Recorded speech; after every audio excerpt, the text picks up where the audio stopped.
किस बात से दुखी हैं? केंद्र की भाजपा सरकार ने संसद में अभी 3 दिन पहले एक कानून लेके आए हैं।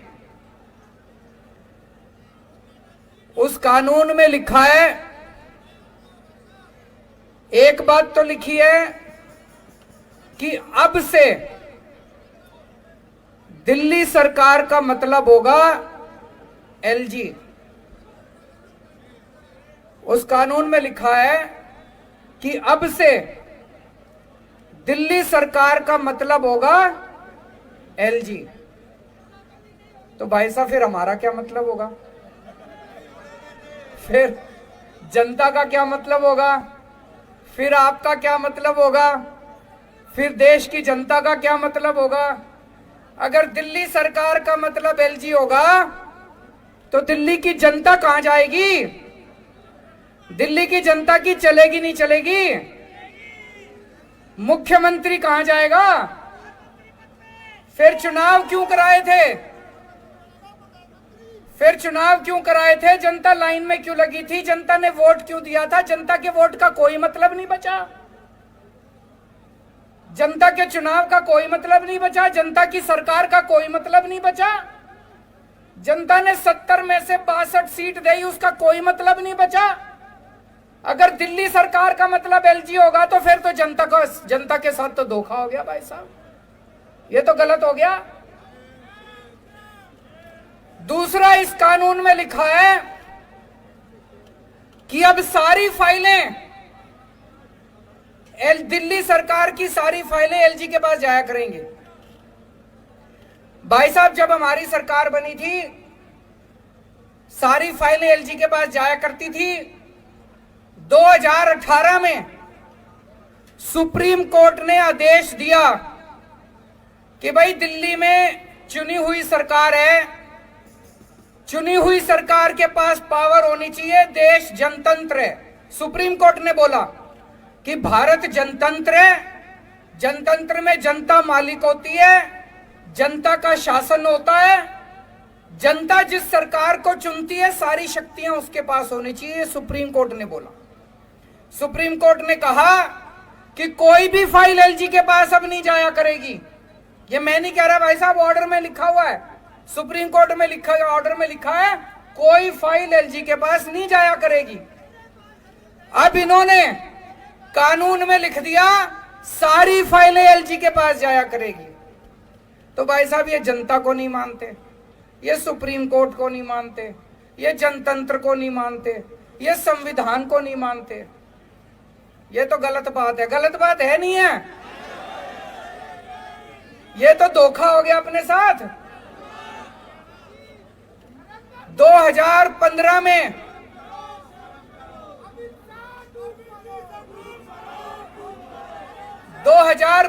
में दिल्ली विधानसभा के चुनाव हुए। जनता ने आम आदमी पार्टी को 70 में से 67 सीट दी। फिर 2020 में चुनाव हुए, जनता ने 70 में से 62 सीट दी। फिर अभी उपचुनाव हुए एमसीडी के, जनता ने एमसीडी के उपचुनाव में बीजेपी को 0 सीट दी।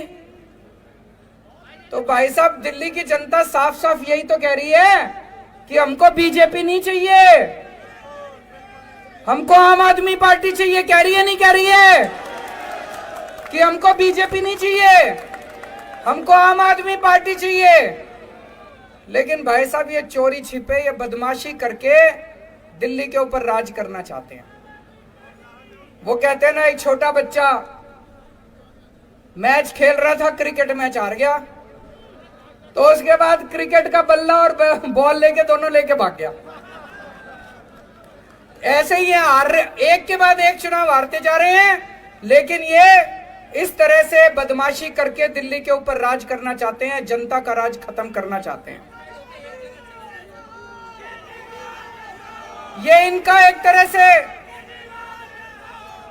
से इनका ये पूरे देश के अंदर यही कर रहे हैं। चुनाव कराते हैं, अगर चुनाव में हार जाएं तो दूसरी पार्टियों के एमएलए खरीद लेते हैं और वहां पे सरकार गिरा देते हैं। करते नहीं करते पूरे देश के अंदर? दिल्ली के अंदर आम आदमी पार्टी के ये जितने एमएलए बैठे हैं खरीदे नहीं जा रहे, ये बिक नहीं रहे। कोशिश तो बहुत करी इन्होंने, कोशिश बहुत करी इन्होंने, ये बिक नहीं रहे। तो ये दिल्ली के अंदर जब एमएलए नहीं बिक रहे तो इन्होंने ये कानून लाके दिल्ली के अंदर ये सत्ता खत्म करना चाहते हैं, जनता की सत्ता खत्म करना चाहते हैं। आज पूरे देश के अंदर इस बात की चर्चा हो रही है, दिल्ली के अंदर जो काम हो रहा है, दिल्ली के अंदर शिक्षा के अंदर इतना अच्छा काम हो रहा है नहीं हो रहा है?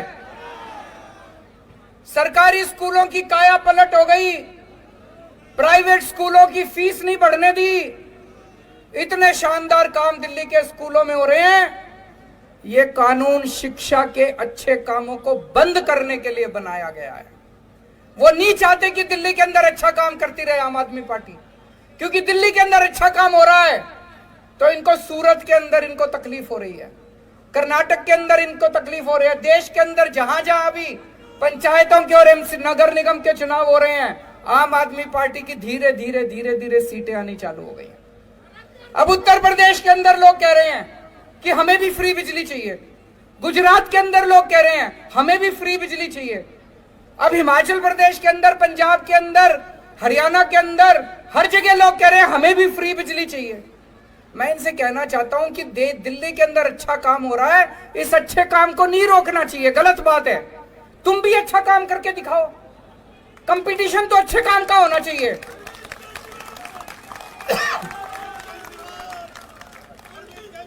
अब तुम गुजरात में बिजली फ्री कर दो, देखो हमारी एक भी सीट नहीं आएगी सूरत में, काम तो तुम करोगे नहीं, और दिल्ली में जो अच्छे काम हो रहे हैं उसको भी रोकोगे। ये तो गलत बात है, गलत बात है नहीं है? अगर तुमने वोट चाहिए, तुमको वोट चाहिए, तुम भी अच्छे काम करो। जैसे दिल्ली में आम आदमी पार्टी अच्छे काम कर रही है, तुम भी दूसरी जगह अच्छे काम करो, तुमको भी वोट देंगे लोग। तुम तो करोगे गुंडागर्दी और दिल्ली में जो अच्छे काम हो रहे हैं वो भी रोकोगे। मैं आपसे पूछना चाहता हूं, असली देशभक्ति क्या होती है? असली देशभक्ति है कि अगर देश के किसी भी कोने में कोई अच्छा काम कर रहा हो, चाहे कोई कर रहा हो, चाहे पक्ष कर रहा हो, विपक्ष कर रहा हो, कोई अच्छा काम कर रहा हो, अगर मैं सच्चा देशभक्त हूं तो मैं उसका साथ दूंगा, दूंगा नहीं दूंगा? और अगर मैं गद्दार हूं तो उसका काम रोकूंगा मैं। अगर मैं भारत का दुश्मन हूं तो उसका काम रोकूंगा मैं, अच्छे काम को रोकूंगा मैं। ये दिल्ली के अंदर जो अच्छे काम को रोकना चाह रहे हैं ये ठीक नहीं कर रहे, ये देश के साथ सही नहीं कर रहे, देश के साथ, भारत के साथ सही नहीं कर रहे। तो मैं आज दिल्ली की जनता की तरफ से, भारत की जनता की तरफ से केंद्र सरकार को अपील करना चाहता हूं कि आज इतने लोग यहां इकट्ठे हुए हैं, ये तो फिर भी थोड़े ही आए हैं। इससे ये मत आ कि दिल्ली के एक एक आदमी के दिल में, मैं देख रहा था 3-4 दिन से ये टीवी चैनल वाले सारे सर्वे चला रहे हैं, 90% लोग दिल्ली के कह रहे हैं गलत कर रही है केंद्र सरकार। सर्वे में भी आ रहा है। मैंने देखा कुछ पत्रकार सड़क के ऊपर अपना कैमरा लेके घूम रहे थे, सबसे पूछ रहे थे हाँ भाई दिल्ली सरकार किसको चलानी चाहिए, केजरीवाल को चलानी चाहिए कि केंद्र सरकार को? 90% लोग कह रहे थे कि केजरीवाल को चलानी चाहिए, हमने उसको चुना।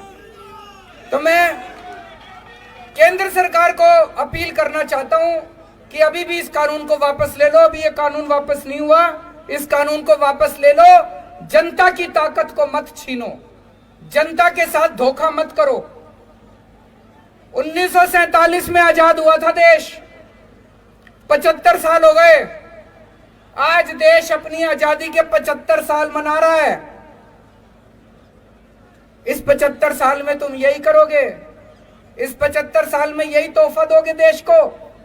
भगत सिंह फांसी पे क्यों चढ़ा थे? चंद्रशेखर आजाद, भगत सिंह, राजगुरु, अशफाक उल्लाह खान, सुभाष चंद्र बोस, बाबा साहब अंबेडकर, उन लोगों ने क्यों कुर्बानी दी थी? उन लोगों ने कुर्बानी दी थी अंग्रेज जाएंगे,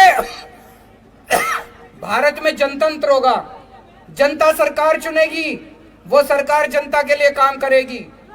उन्होंने ये थोड़ी सोचा था आजादी के 75 साल के बाद एक ऐसी सरकार आएगी कि जनता के सारे अधिकार छीन लेगी। तो मैं केंद्र सरकार से अपील करना चाहता हूं कि आजादी के 75 साल के अंदर इस किस्म के काली हरकत मत करो, इस किस्म की गंदी हरकत मत करो, देश के साथ इस किस्म का धोखा मत करो। और मैं दिल्ली की जनता को भरोसा देना चाहता हूं, चिंता मत करना, ये जो मर्जी हमारी शक्तियां छीन ले, ये जो मर्जी कर ले। आपको याद है जब सुप्रीम कोर्ट का आदेश नहीं आया था, सारी फाइलें एलजी के पास जाया करती थी। हम आपके लिए सीसीटीवी कैमरे लगाना चाहते थे पूरी दिल्ली में, एलजी साहब ने 1 साल तक फाइल रोके रखी सीसीटीवी की। 1 साल तक सीसीटीवी की फाइल रोके रखी। फिर मैं, मनीष सिसोदिया जी, गोपाल राय जी और सतिंदर जैन, हमने एलजी साहब के घर के अंदर जाके धरना कर दिया और आपकी फाइल पास करा के लाए थे। तो दोस्तों, अपने सामने अब 2 काम है, दिल्ली की जनता के सामने 2 काम है। एक, हम ये संघर्ष करते रहेंगे कि जिसके लिए हमारे आजादी के दीवाने लड़े थे, उन्होंने कुर्बानियां दी थी कि सत्ता जनता के हाथ में होनी चाहिए, ये सत्ता वापस जनता के हाथ में लेके रहेंगे। और दूसरा, कोई भी काम नहीं रुकने देंगे। जितने दिल्ली के विकास के काम हैं, सारे विकास के काम होंगे। इसके लिए चाहे मेरे को इनको पैर पकड़ने पड़े और चाहे इनको हाथ पकड़ के थोड़ा सा